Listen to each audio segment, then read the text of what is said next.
It's early morning hours of Friday, October 11th, 2013, in Canfield, Ohio, a wealthy, almost exclusively white suburb outside the city of Youngstown. The final gasp of summer subsides in Mahoning County, on the Buckeye State's northeastern border with Pennsylvania. The autumn air, a crisp 47 degrees. Police officer Chad DeBar monitors traffic from inside his patrol car. He's parked off Lisbon Street, across from JR's Auto City Inventory, a used car lot. Like most nights in suburbia, it's quiet. A tan Chevy Impala with a large crack in the windshield cruises by, and Officer DeBar takes notice. While Canfield is the type of place where the cops will ticket you for a crack in the windshield, that wasn't what caught the patrolman's eye. You see, for months now, in the dead of night, this small community has had car after car broken into, leaving residents waking up to missing wallets and purses snatched from their vehicles. At this point, the cops have two suspects on their radar, and they drive a tan Chevy Impala.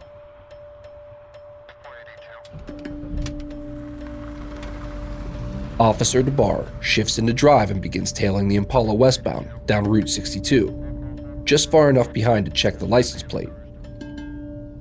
It's a match.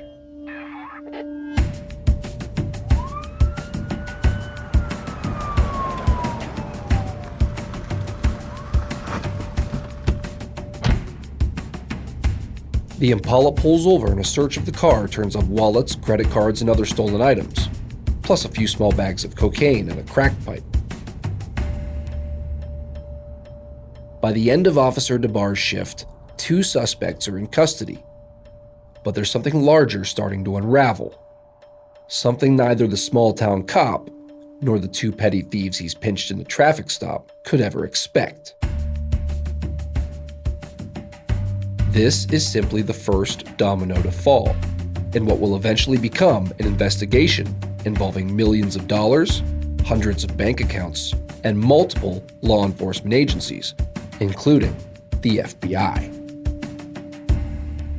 Yes, this is just the beginning of one of the largest eBay fraud cases ever recorded, and the largest organized crime case ever prosecuted in the history of mobbed-up Mahoning County.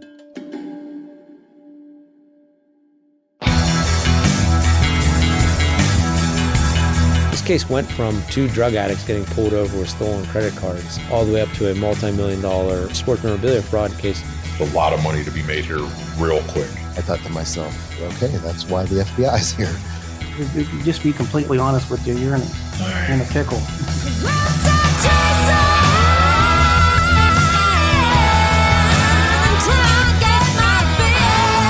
What am I looking at as far as possible charges? He's looking at anywhere between 30 and 40 years. That's the most absurd thing I've ever heard. I know I'm never getting out. He won't get out now. Oh, God. You know, if you're a sore loser or hate losing, like, how do you fix that? You don't fucking lose.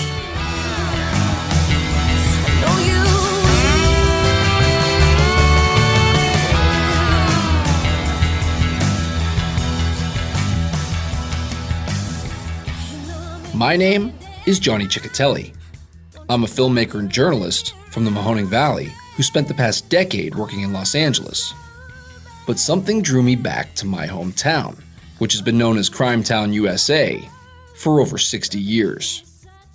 It's been said that crime was to Youngstown what movies were to Hollywood and cars to Detroit. The corruption was so prevalent that the Mahoning County prosecutor himself was caught taking bribes in exchange for letting murderers back on the street. That was the case for decades here, and everyone knew it. Justice in Youngstown could be bought and paid for. Until the late 1990s, when the FBI finally evened up the score, systematically dismantling the mob and bringing down Youngstown's last mafia don, Lenny Strollo, along with over 80 local officials who were in his pocket. The pattern of corruption, at least by the look of it, was finally broken. Over 20 years later, I moved back, signed a lease for some office space in downtown Youngstown, and started the amazing podcast company, shining a light on the legendary mob stories that people here were once too afraid to discuss. Then one day, I got a call from a friend, the type of friend who could always put me in touch with a wise guy if I needed help with my research. You know, that type of friend. He told me about a case I should look into, something about millions of dollars, sports memorabilia, and someone I should meet. I was pretty busy and didn't know if I'd have time, but what he said next is what hooked me. After serving over 5 years in prison, the mastermind of this crime just got out and was in the halfway house, waiting to talk with me. My friend knows me all too well. Please record your message. When you have finished recording, you may hang up or press 1 for more options. Hey Johnny, Cliff Panisic here. I just got released on house arrest. I'm over here in Girard. You can park anywhere on the street. Just let me know when you want to come by for this interview. I'd come to learn that I knew Cliff after all. Not well, but he's only a year younger than I am. He grew up 4 streets away from me, and he played Little League baseball against me all throughout our childhoods. As teenagers, while I went to our local public school, Cliff went to a private Catholic high school. And years later, I was working in California when Cliff got busted, so this whole story flew under my radar. Until I got that call from my friend, telling me there was some master forger fresh out of the clink, sitting in a halfway house, waiting to talk. I'm told he was screwed over, that he was the victim of Youngstown corruption, and that he didn't get a fair shake with the justice system. I'm skeptical, but almost 6 years in prison for a first-time nonviolent offender does seem pretty stiff. And it wouldn't be the first case of prosecutorial misconduct I'd ever heard of in Youngstown. So, let's see where this goes. Before meeting Cliff, I decided to do a little research on autograph forgery. In the world of sports memorabilia, the problem of fraudulent items is more common than you might think. In the late 90s, an FBI case known as Operation Bullpen exposed industry-wide counterfeiting, accounting for nearly $100 million of what was then just a $1 billion a year industry. According to the FBI, Operation Bullpen dismantled 18 forgery rings, netted 63 charges and convictions, and over $4.9 million in asset seizures. Those numbers might give you the impression that the sports memorabilia industry has been cleaned up. But nowadays, the internet makes it harder to police. All it takes to set up shop is a valid ID, a bank account, and a penchant for penning signatures.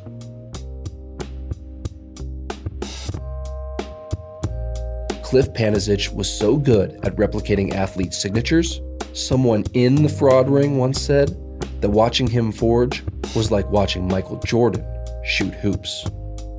Not even the top professional authentication companies could tell the difference between Mike Trout's scribble and Cliff's. It's a type of hidden talent that can really only be used for one thing: crime.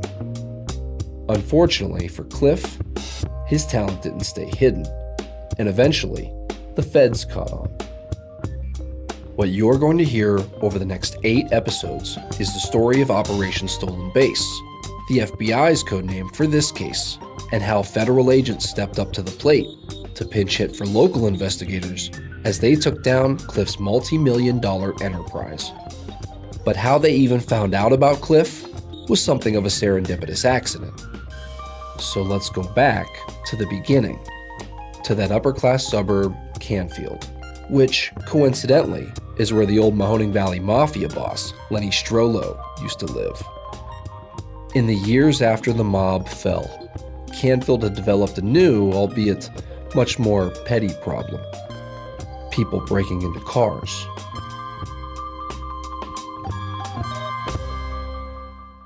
Chapter 1: The Pre-Game Warm-Up.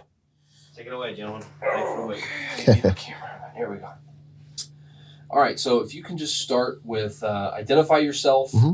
Yeah, so my name's Brian McGivern, former retired Canfield police detective. It's a sunny, late summer's afternoon in downtown Youngstown when we meet Brian McGivern. He's a big guy who looks like he would have made a good linebacker in high school, a quality that stands in contrast to his calm demeanor. Like myself and Cliff, Brian grew up in Mahoning County. So I grew up in Youngstown, South Side, ended up graduating from Boardman High School in '94, and I knew that I wanted to be a policeman in the 8th grade. They had career day, and 2 Boardman policemen came in. And I saw the uniforms and the way that they talked and they carried themselves, and they were funny. I remember that. And I said, that's something that I think I'd really like to do. And ever since that moment, I knew I wanted to be a policeman. So Canfield sits outside on the outskirts of Youngstown as a small suburb. So it's a little 4x4 square foot city. There's only, 7,000, 8,000 residents that live there. It's a bedroom community. After 10, 11 o'clock at night, the sidewalks roll up. There's no nightlife going on there. After midnight, that's it. It's only traffic out. It's actually known to be one of the safest communities in Ohio. Canfield, some would argue, can be too safe. Ask any local in the Youngstown area, and they'll tell you Canfield cops are sticklers when it comes to driving through their suburb. You might get pulled over for something as benign as a loud exhaust or get ticketed for going 2 miles over the speed limit. I should know. It happened to me. But Canfield's safe reputation was being challenged in 2013 when a region-wide rash of car break-ins made its way to this quiet little bedroom community. We can't say for certain when the first one occurred, but for Detective Brian McGivern, it all begins on March 1st of that year with a woman named Catherine.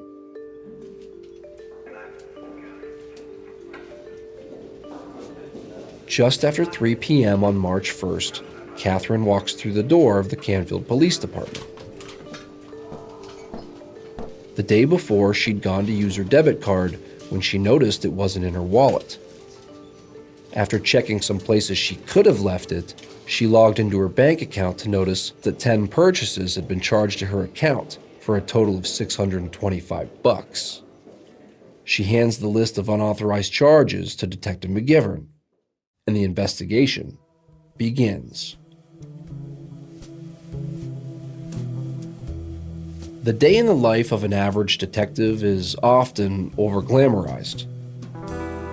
On TV, they're the ones chasing bad guys through dark alleyways, exchanging gunfire with bank robbers, and finding clues that wrap up a case within an hour of prime time. But an actual average day for a detective in small-town USA wouldn't exactly make for must-see television. The policeman, he's working, paycheck to paycheck. He's, making his bills and raising a family and doing what he does, but it's not the sexy lifestyle. The bank statements provided by Catherine not only showed where the thief used her card, a few gas stations and a Giant Eagle grocery store, but also when.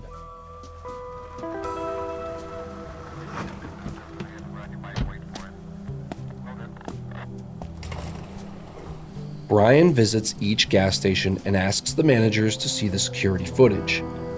Unfortunately, all the footage Brian encounters is either too grainy to make out any details or has already been deleted from record. He was striking out, for now. A few days later, Brian receives in-store security footage from the grocery store, and with it, his first glimpse at the suspect. A woman in black clothing, her face concealed with a baseball cap. It's not quite a home run, but it is enough to distribute to other area investigators. There was something else. The thief was recorded buying several gift cards. It's a familiar move from the playbook of petty theft. Steal a credit or debit card and buy as many gift cards as you can before the victim cancels their card. Then sell them on a site like Craigslist for easy cash. Had this been the only debit card stolen during that time, Detective McGivern likely would have left the case unsolved. After all, it's only petty theft we're talking about. But this was only the beginning of what Brian would later call an epidemic in the Mahoning Valley. So we were having a rash of theft from auto cases. Individuals were going into residential neighborhoods, pulling on unlocked car doors, going in and stealing items, credit cards, wallets, cell phones, that type of thing. Not only Canfield City, it was all over Northeast Ohio and Western Pennsylvania. As 2013 progressed, more and more residents walked into the Canfield Police Department to file report after report. There was a woman and her husband who woke up noticing suspicious prints in the snow circling their black Lincoln SUV. Unfortunately, she picked the wrong night to leave her wedding ring in the car. There was another lady who filed a report about her purse stolen overnight from her son's truck, and a man who had $170 plus all of his credit cards stolen from the glove compartment. The list of victims kept piling up.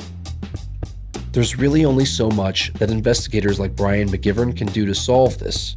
It's not about finding some hidden clue that'll break the case wide open. It's about waiting for the suspect to make a mistake. And just like that, it happens. A woman named Erin files a police report about a stolen credit card. This time, cameras were rolling as Erin's card was used at a McDonald's drive-thru.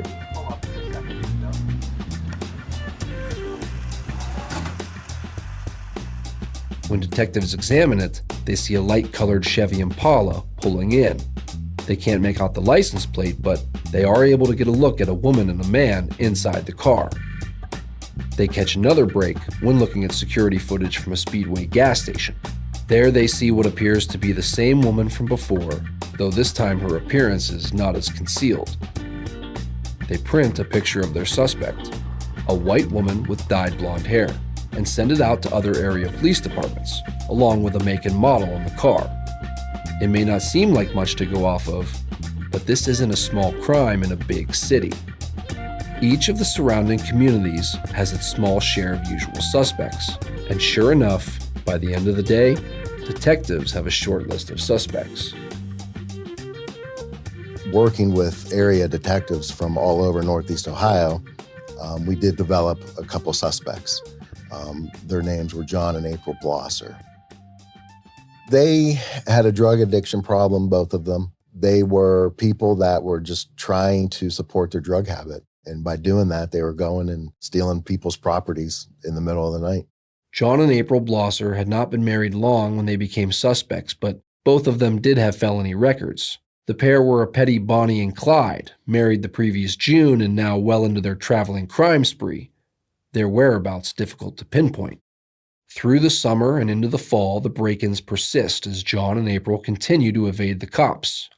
Meanwhile, more reports of stolen wallets, purses, and credit cards continue to overwhelm police precincts throughout Northeast Ohio. So we have these suspects, and I gave it to the patrol division. Guys, you have to be on the lookout. We're getting killed with these cases all over the state.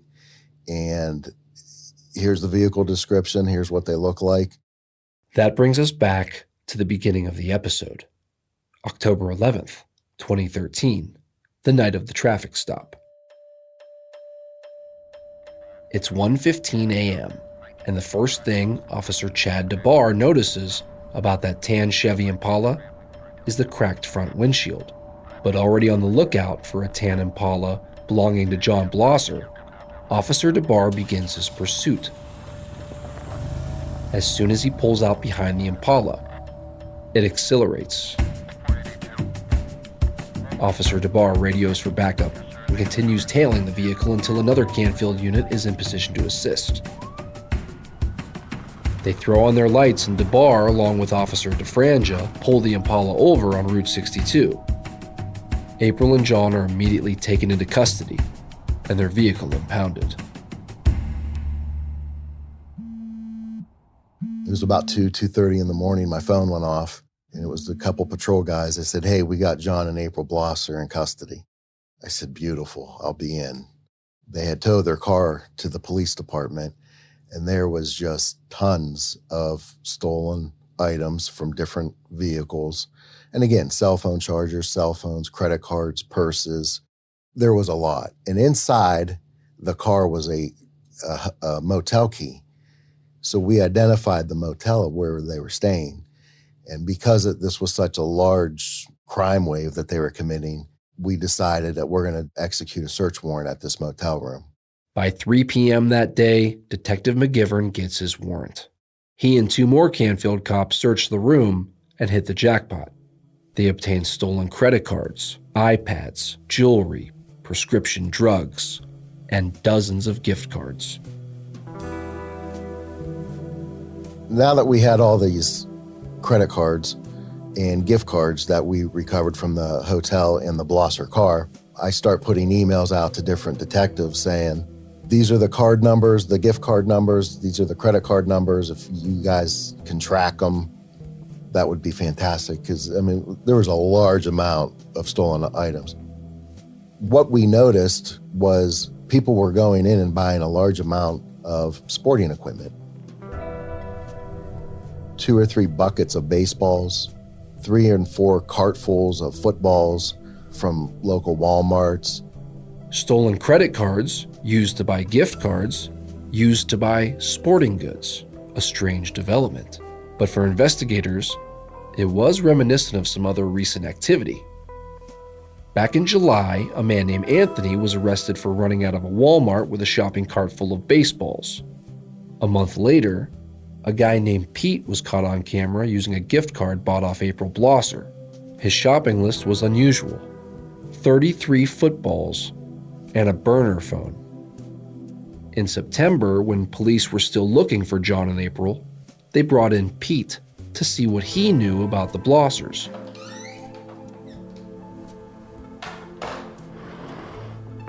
Pete said he'd been buying gift cards off them for months, but he didn't know either by name and would later identify them through mugshots provided by police. Before they let Pete go, investigators asked the question, "What are you doing with 33 footballs and a burner phone?" This rattled Pete. He became nervous and initially denied buying those things. You know, if you say that I purchased those footballs and the track phone, I guess that I did. I just don't remember that. Detectives see a pattern, but what does it mean?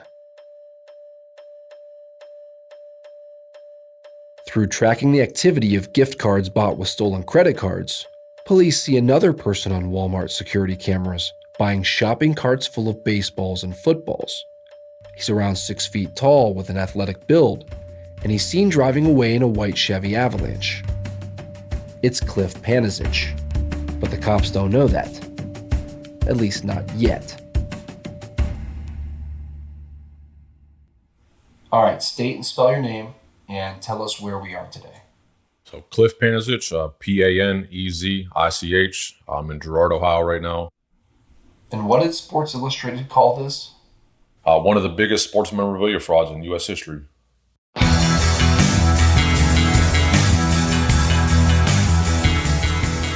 On the next episode of Operation Stolen Base, I graduated high school with who ended up being the starting quarterback at Penn State. I hit him up. I got an envelope full of money. I could kind of take care of him if he needed anything, but I need some autographs. We meet in this side parking lot away from the facility. It probably took on the sense of more of a drug deal than anything else.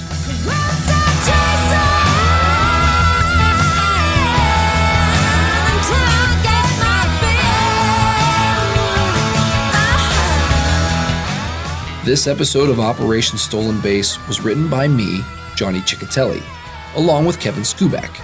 Story editing, mixing, and sound design by Kevin Skubak.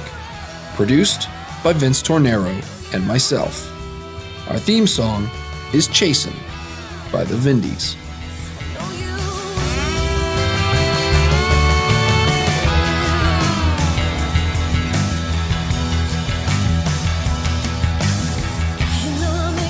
That was an amazing podcast from an amazing podcast company in co-production with Wessler Media.